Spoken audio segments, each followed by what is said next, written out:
All right, welcome to today's edition of Three Questions About Climb or Flight. Today, our guest is Kimberly Bynum. Kimberly, would you please introduce yourself?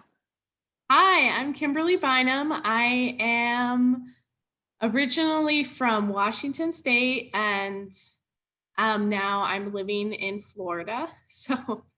But I am currently a school counselor down here, elementary level. And yeah, I'm excited to be here today, Rick. Yeah, well, it's good to see your face again and good to talk with you. So, you ready for three questions? Yes. All right, here we go. Question number one. What moment personally impacted you the most in climb or flight? You know, when I think about that question, I have trouble coming up with just one moment. I think for me, it was more the feeling I got of um, at the end of probably climb. There's a part where I was really affirmed, and that's something that's very meaningful for me. And I can't even tell you all the affirmations. I can't even tell you all the things. It was just the way people made me feel. I think I have struggled with community or sense of belonging in the past. And I think coming away from, especially climb, I just said, whoa, these people know how to love. What the heck? And I don't think I ever felt that unconditional love before. And I'm having a tough time describing it. I just walking away from that going, dang, I didn't even know what to do with that. It was almost uncomfortable, and how much how much the facilitators left on me, even participants, people who were complete strangers to me. At first, as I said, it's very uncomfortable, but then just realizing, wait a minute, I have a safe place now. I have safety. And I think especially in today, in the era we live in America, it's very different. You don't always find that safe place. And that was huge. That was huge for me.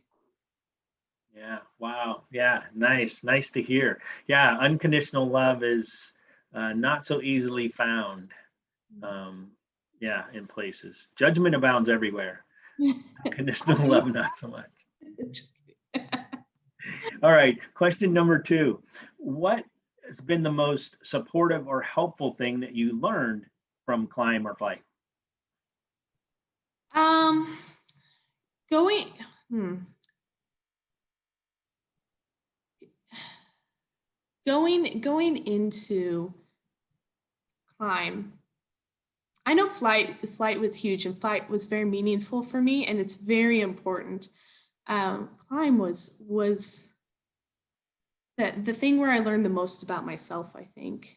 Um, in the process where you hear others feedback for you, I I listened to their feedback, and it was very hard to hear because it wasn't all, you're great, you're amazing, here's why. It was very much, I see you as cold.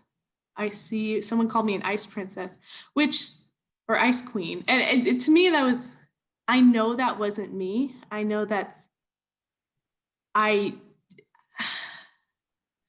it was just very interesting to me that I was so scared going into that, but then hearing that feedback actually helped me to understand I don't always show myself, and that's because I'm too scared. I don't always show who I am or what great gifts I have. So being able to learn how to do that was probably the most helpful thing. I learned how to be confident, and that's not something that was easy for me. In fact, it was really painful for me to, one, even realize it was a problem, and then two, to say, oh my gosh, this is how you do that. This is how you can be a confident person and not be scared of others' feedback, be it positive or negative, because both can be scary sometimes, but to take it at face value and not be scared of it, not be offended by it, but just go, okay, let's learn how to grow with this. I think that's something I learned, uh, uh, yeah, from flight and climb, but especially in climb. Yeah. Okay, great. Yeah. Okay, number three. Without naming any names, what was the most powerful experience that you witnessed in climb or flight?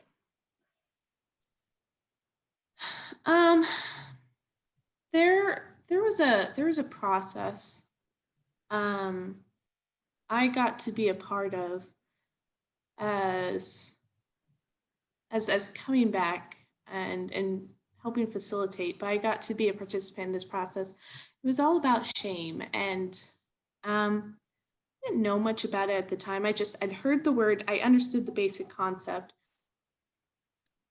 And there was a part where you had individuals act out what was shameful for you. And that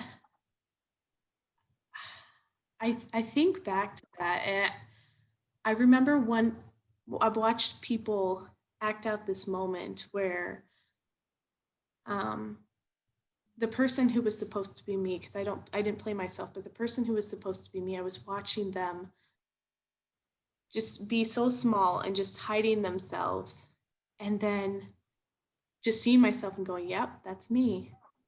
But what was most powerful, I think, from it was she came up to me afterwards and she says, I am so sorry. I can't imagine what it feels like I couldn't imagine before what it felt like to experience that. That is so hard. I don't know how you've been doing it. And just to hear someone understand me so well, um, I obviously you see it. I mean, this is years ago, and it's still. I think about that, and I go, I was so well understood, and I think shame is something that we we don't talk about it much. We don't talk about because it's scary.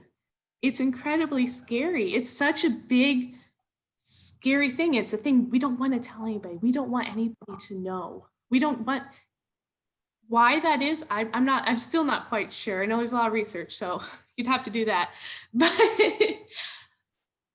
I found that shame is very isolating. Um, because we get good at hiding. We get good at hiding it because we're so scared of what others can show and what others can see with it and what they'll say. And I get there is a safe time and place. You need to be smart, be safe time and place. But I think for me, um, foundations was a place for me to be able to explore that.